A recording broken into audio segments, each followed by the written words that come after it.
पर स्त्री सहित संपर्क रखिले कौन असुविधा होइथाए। सबु पुरुष माने जानी रखंतु, नचेत जीवन सारा कांदिबे। दर्शक बंधु, आज आमे आपणको एपरि किछि अनुचिंता विषय कहवाकू जाउचु, जहा आपणक जीवन रे धन और सुख अभाव केबे देखा देव नाही। चाणक्य नीति अनुसारे जेउ पुरुष और स्त्री लोकंकर संधान आज्ञाकारी होइथांती, से माने निज जीवन रे भाग्यवान और धन्यवान स्वभाव रे होइथांती। जेउ महिला मानंकर ओठ उपरे हालका बाल रही थाए, से माने स्वभाव रे सद्गुण, धार्मिक और दान पुण्य एवं भाग्यशाली होइथांती। जेउ पुरुष और महिला मानंकर हाथ पापुलीर मझी अंश उच्च होइथाए, से माने दानी, दयालु एवं धार्मिक स्वभावर होइथांती। जेउ पुरुष लोकंकर पिठी मजबूत एवं कईच सदृश होइथाए, से माने भाग्यवान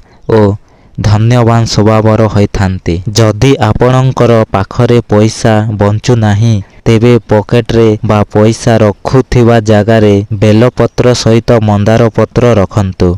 देखिबे अभाव दूर होइजिवो। जे कौनसी भी कार्य हेउ, केबे भी हार मानंतु नाही, काहींकि ना प्रत्येक महत्त कार्य सबुबेले प्रथमे असंभव जना पड़ी थाए। अनेक लोकंक सह मिसी भूल रास्तारे जीवा अपेक्षा एका हेले भी ठीक रास्तारे जीवा उचित। काहींकि ना ठीक रास्तारे चलिबाकू हेले प्रथमे बहुत जंत्रणा मिली थाए, किंतु परे आत्मा को शांति मिली थाए। केबे काहाकू दुख दियंतु नाही। बहुत लोक निजे बुझी जाहंती, भल लोक चुप रहंती, अल्प भल लोक अन्य को बुझंती। खराप लोक केबे भी निजर भूल धरंती नाही, आउ बाज्य लोक निरला मिछ कही झगड़ा करंती।